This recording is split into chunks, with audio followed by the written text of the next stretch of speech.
From real estate to real life and everything in between. The Brad Weisman Show. And now, your host, Brad Weisman. All right, we are back in the studio, and I am super excited about this show. As you can probably see already, we have some people in the studio, and we have Tyler Boland back in the studio. You were in here before. Yep. And you brought a really cool guy with you. I did. And now you brought another really cool guy with you. Yeah. Yeah. So tell me, you're doing these World War II like interviews, documentary type thing. Tell us a little bit about that, and then of course we got to turn it over to Matt here. Okay. So yeah, kind of like you said, I interview World War II vets just as like a passion project.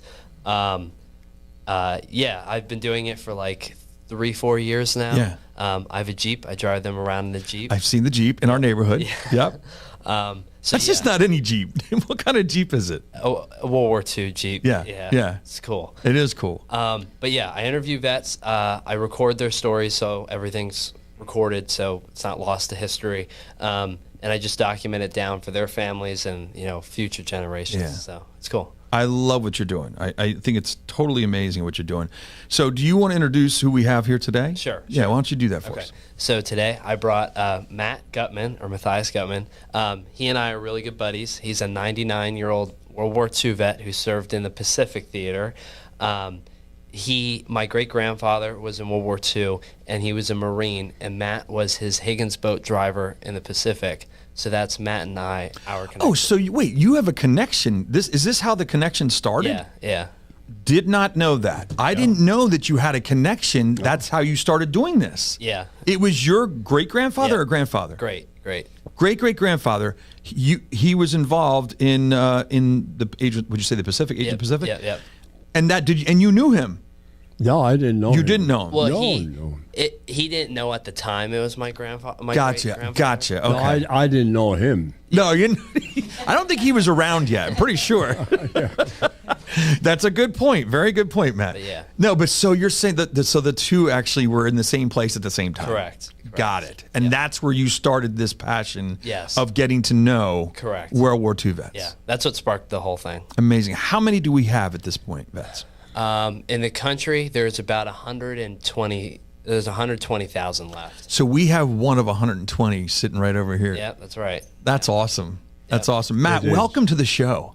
Thank you very much. I'm glad to be here. Yeah. I'll tell you what amazes me, whatever happened in World War II, you guys look amazing for your age.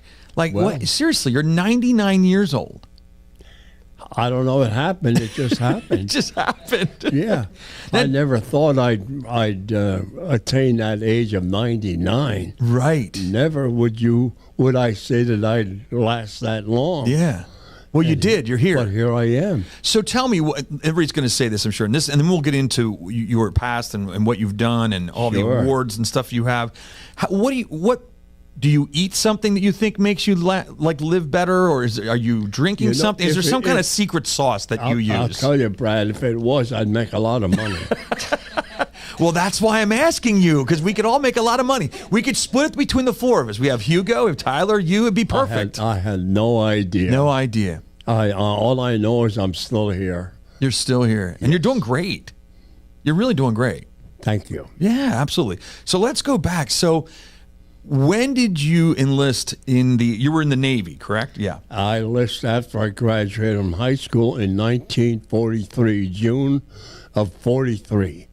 I enlisted in the Navy for 6 years rather than be drafted, because I found out if you were drafted, you didn't have no choice to pick your military. Oh, interesting. But if you enlisted, then I enlisted because I wanted to be in the Navy. Right. I enlisted in the Navy. Okay. Why the Navy? Just curious. Was it just something that you really you felt that I want to be? Well, I had a brother in the Army and a brother in the Navy prior to World War II. Wow. When World War II started, they volunteered directly to go into the service. Right. There were 3 of us in the service in World War II. 2 of us in the Navy and one in the Army. And these are your siblings, right? These are your siblings. No, those are my brothers. Yeah. Okay. Yeah. Your brothers were in. Yeah, which reminds me of Louis. He was the same way. He had a ton of people that were in the armed forces at the same time. Yeah. It's incredible. So you get into Navy. Did your parents go, why are you enlisting? Did they say anything about that? No, not really. I mean, both of my parents were immigrants. Okay. And they were only too glad to get to the United States. They came in the early 1900s. Oh, okay. And we were poor. Yeah. Okay. We were poor. Yeah. And it all worked out nice. Yeah. We got along very nice with all of us in the family. Yeah, that's cool. And you came to Allentown, is where you're actually from. Well, originally my parents came to Hellertown. Okay. And then to Bethlehem. Okay. That's where they met. Interesting. They lived only 12 miles away from each other in Yugoslavia. Oh, and that's where you're from. Yeah. And Okay. they never met there. Oh my gosh. They met here in Bethlehem. What are the odds of that? Seriously. And then they got married here in Bethlehem. Talk about traveling far to get married. Oh my gosh. That is crazy. Yeah, that's the way So it they lived happened. 12 miles away in And they never Yugoslavia. met there. Unbelievable. It is. That, and Well, you my- imagine my- that conversation. Well, my father came here earlier than my mother, Okay. at Bethlehem. Yeah. Well, most of the immigrants that came from Yugoslavia at that time came to Bethlehem because they knew that they were hiring there at the Bethlehem Steel. I was just going to say, I bet it was Bethlehem Steel. that was it. Absolutely. And my father learned how to be a blacksmith when he was 15 years old in Europe. Wow. They started them young back then, didn't they? Yeah. Yep. That's Yes. amazing. So now you get into the Navy. So you enlisted because I didn't know that before. When you enlist, you can actually pick That's right. more of what you want to do. Whereas if you were drafted, they kind of just put you where they want you. Exactly. Well, if you were drafted, they needed more men in the Army than Marines, and they need Navy. Gotcha. And that's why I didn't want to take that chance. So let me guess, Navy's a little bit safer. Yeah, a little bit. I mean, not that anything's safe in war, but if you were going to pick one, that's probably like a little, because now you're on water but so you had said that what you did is you helped out the Marines, though, right? Did you help the Marines? Is that what he did, or no? What did they do with the boats, with the amphibious? Well, Matt, tell them what boat did you drive? Well, first of all, on our ship Yeah. carries the Higgins boats. Okay. Two of them. Okay. One the port side, one the starboard side. I had the port side boat.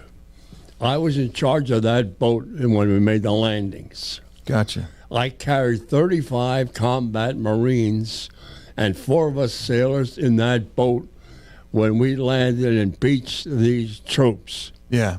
Now, just for my memory, the Higgins, is that the one that goes up on land then? Yeah. Right? Yeah. Did you ever watch we- Saving The Private? front comes down? Yes, Yeah. that's it. Yeah, not something I want to be on. That's the Higgins boat, and they were made in New Orleans. Yes.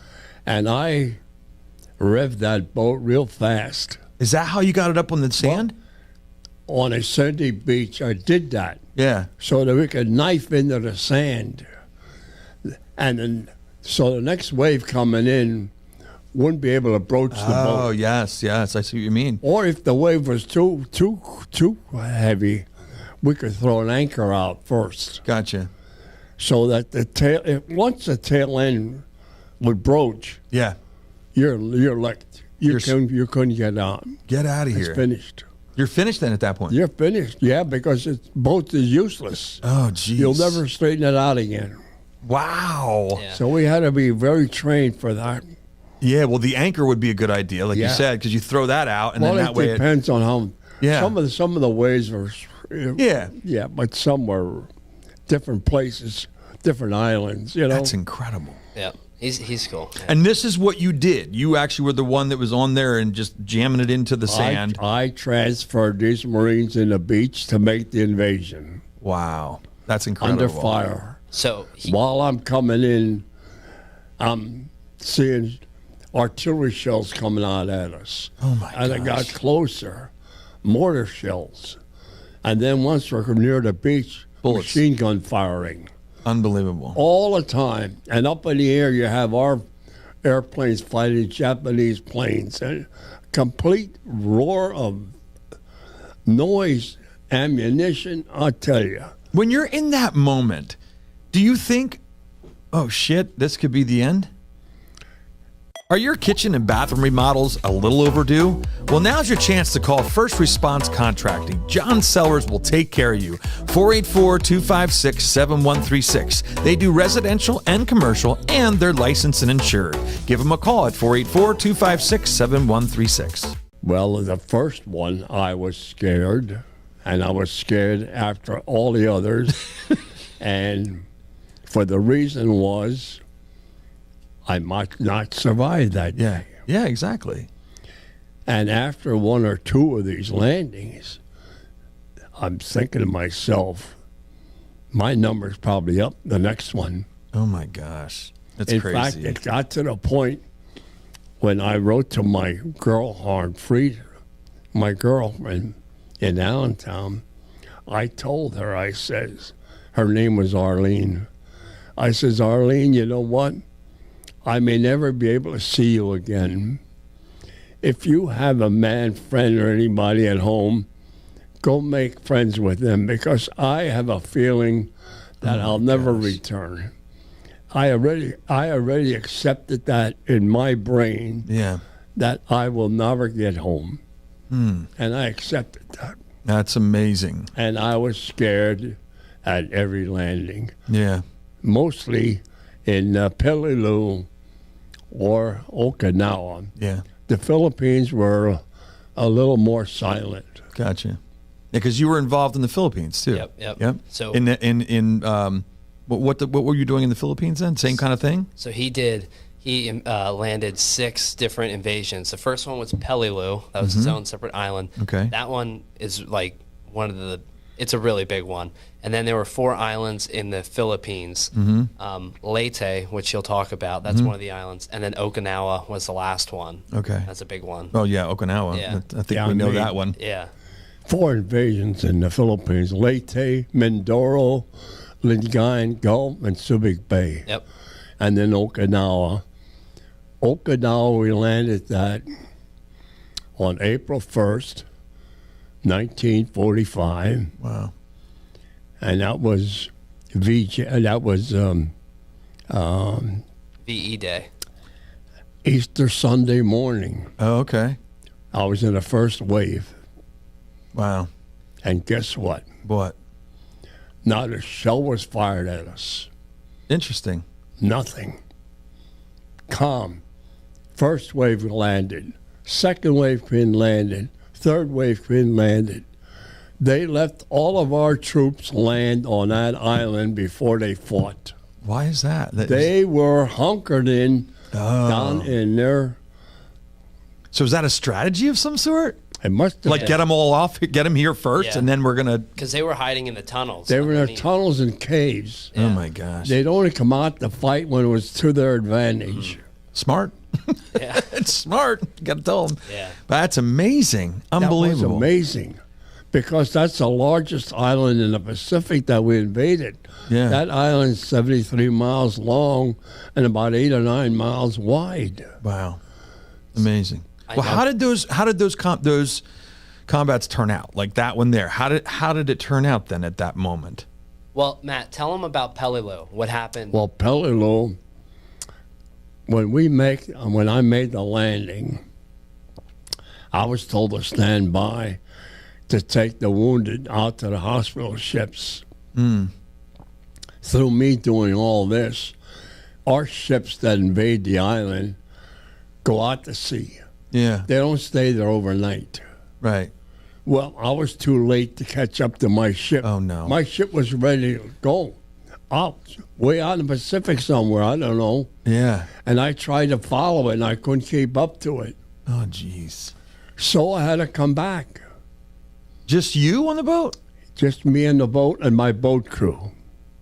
Oh, jeez.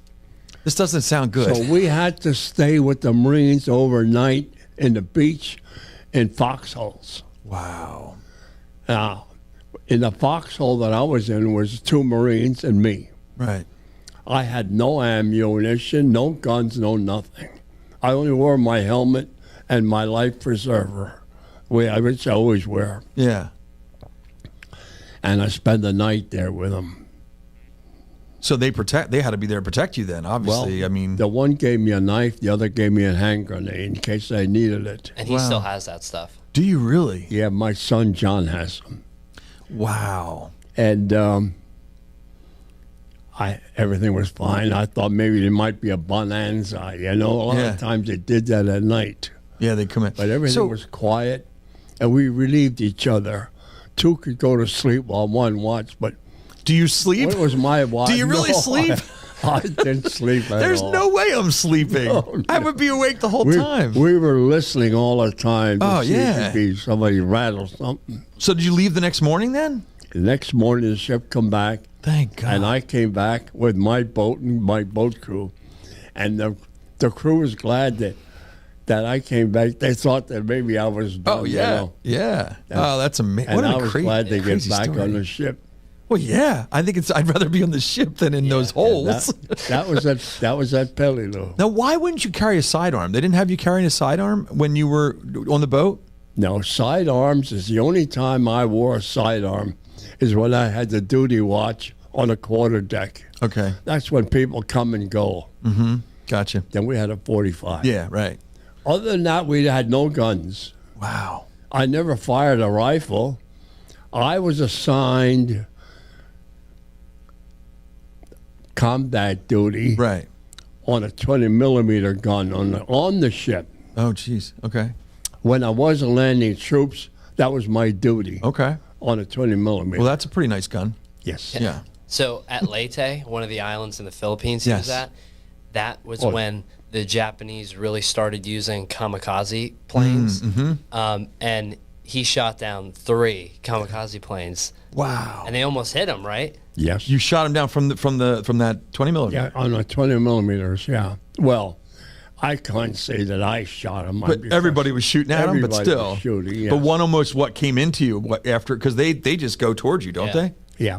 No, I was on the ship then. I wasn't on my Higgins boat. Oh, thank goodness. No. But it came close. Oh, yeah. Oh, yeah. They never hit our ship. They came close because we knocked them down and they exploded because they carried a bomb, Oh, they did. Oh, they did have a bomb. Oh, yeah. In the nose of the plane, they'd have a bomb, and then when they hit, it'd blow up. Yeah. I never knew that. Yeah. The kamikaze planes had a bomb in the front just so that when they would hit, their whole thing was just a... Well, that bomb was made to bomb the ship when they hit the ship. Impact.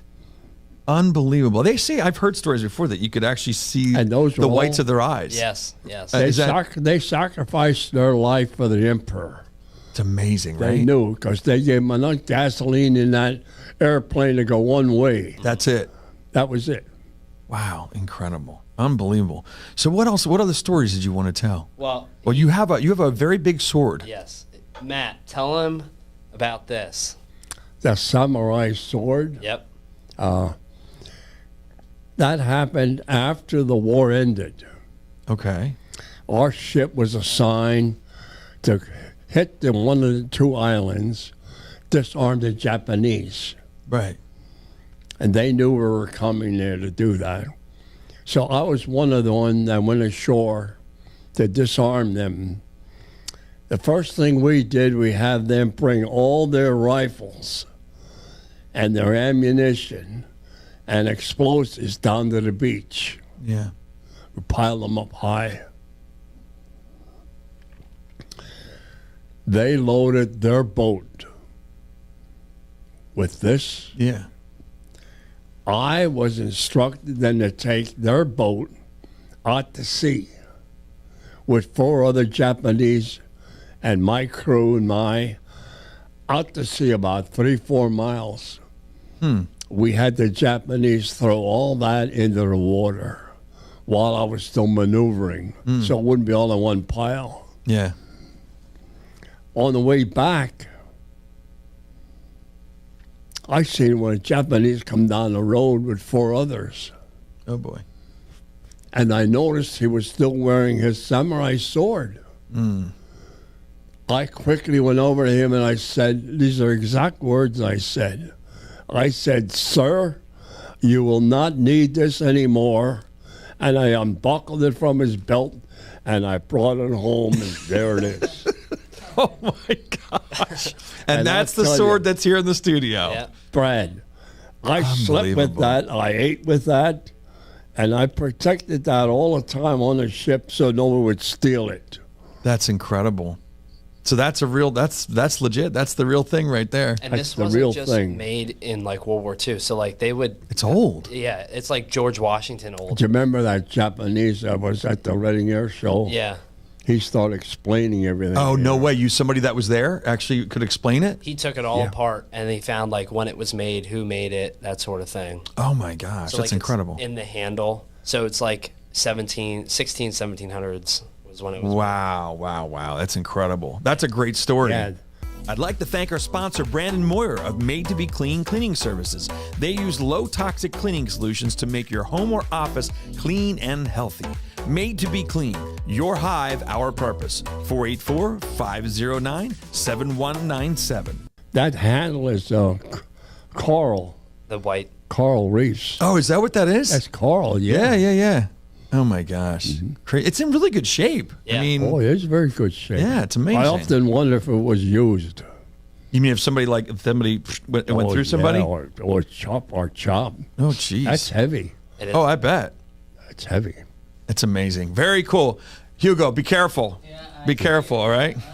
All right. So we have a picture here, too, that I thought was kind of cool that you might want to, you can put up on here. I don't know if we can see it or not. But Tyler can show Tyler, do you want to put that over that way or That's put their it? boat. That's There you one- go, on your camera there. That's one of their boats. That's one of your boats. And then you're in that picture, too. Yep, he's- You're in that picture. That's a Japanese boat. Oh. So this Amazing. is him on Leyte, one of the islands in the Philippines. Yeah, And he was 19 here. yeah. So that's him right there. Unbelievable. Yeah. Incredible.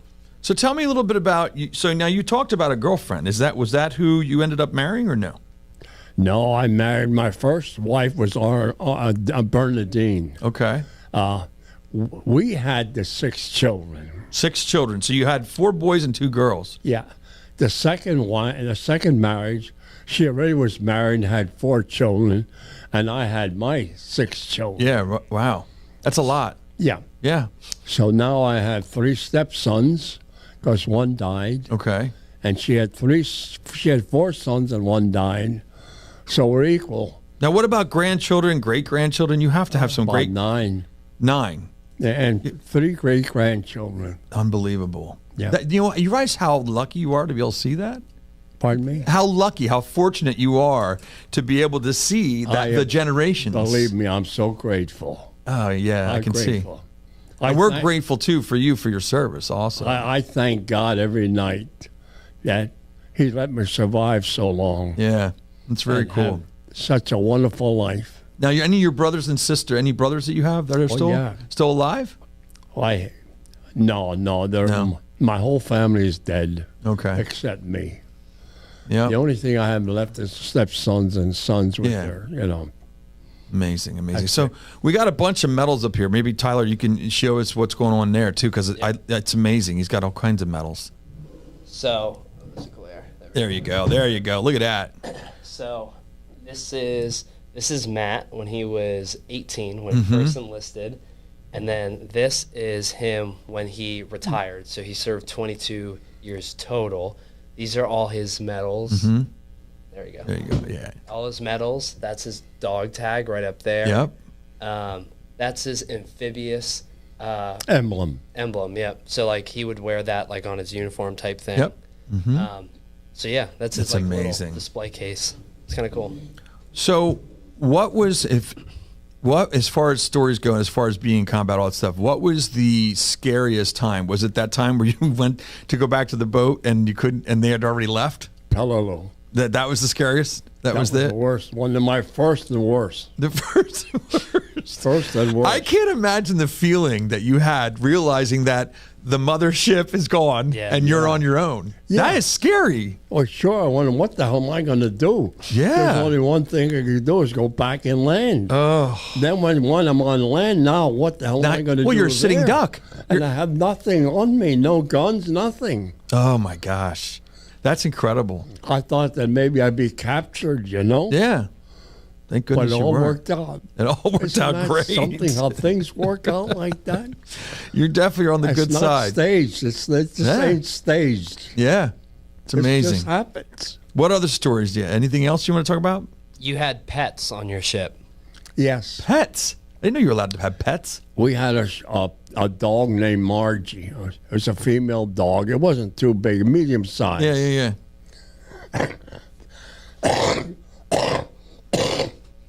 Excuse me. Oh, it's okay. I have no idea how that dog got on our ship. But once it was there, our commanding officer, our captain, he loved the dog. Yeah. He loved it. So they became like a little mascot? And the dog would once in a while sneak out his sneaker or his slippers Yeah. from his bedroom Oh, that's. out the deck. I bet that didn't go over well. No, That's he funny. liked He that. liked that, yeah. He didn't mind that. I think it's a good idea to have a pet on the ship Yeah. out there. We also had a monkey on our ship. A monkey? Yeah, one of our crew members brought on a monkey. I don't know how he got that on that ship, Amazing. but our commanding officer found out that there was a monkey on the ship. How'd that go? He says, "Boy, we better capture that monkey because we don't know Yeah. what kind of disease That's he what I may was be going to say. carrying." Yeah, absolutely. And once they carried it, we were out at sea. You could wipe out the whole ship. We threw it over the side. So how long did the monkey swim is the question. Was the monkey a good swimmer? I don't know. I wasn't the one that threw it over.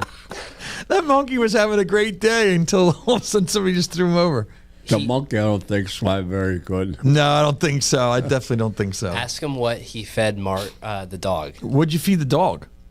Feed what? Do we feed The dog. Marjorie, Oh, right? every now and then we used to have a little beverage, beer. Beer. 3.2% only. Oh, is that it? That's it. Oh, my gosh. And we used to drink that, and then when we see Marge, the dog, with us, we'd pour a little out on deck, and she'd lap that up. She got so dizzy one time, she went under our vents. We had vents there, Yeah. to vent the tanks Yeah. when they rolled. And she slept underneath there, recuperating. Oh, my gosh. She was funny. Little drunk puppy. Nice dog. Everybody loved her. Yeah. We, the crew, and especially once I knew the captain loved their boy, we didn't dare hurt that dog. No. And No. when you wouldn't want to, it's actually nice to have. It gives you some kind of something to look forward Gives you to, right? Something. Yeah. Absolutely. Yeah. Very cool. Is there anything else you want to share before we wrap it up? Hugo, do you have any questions? When is your birthday? When is your 100th? Oh, yeah. When's your 100th birthday? Good question. January 26th, Wow. 1925, I was born. Okay, So we're heading to 100. Yes. right. All right. Very cool. Very cool. Awesome. Well, I appreciate it, man. Thanks for Yeah. coming. And bring more in if you can. Okay. This is great. I love it. It was great talking to you. Thank you so much for your service. Well, I want to thank you for having me. Oh, absolutely. Absolutely. I love everything that you did here. And I want to thank Tyler. yeah. Mostly, he has me going all over. I don't think I refused anything he mentioned, did I? No. Did I ever refuse you? No? I don't think so. He speaks very highly of you. Last time he was here, he was talking about you, and I know he talks about you a lot. And I think Yeah, what he's doing is amazing too. I mean, you're doing some great He work. comes from a good family. I Absolutely. met the parents and his son and his brother. Yep. They're very nice. And like I said, I am entirely grateful. Yeah. There's no way I could repay them. Oh, that's nice. That's really nice. Well, we're grateful to you too. Like I said, I mean, I can't imagine the things you went through and what you did for all of us, and we really appreciate it. Well, I just did what I was told. Yeah. It's not just that. I was told to do a lot of things and I didn't do them. All right. Well, we're going to wrap it up, okay? Yes, sir. All right. Thank you so much. All right. There we have it. What a great show. World War II vet Matt here, Gutman. I mean, just amazing stories. And we're also thankful that we have people like him around. It's amazing. All right. We'll see you next Thursday at 7 p.m. Thanks for watching.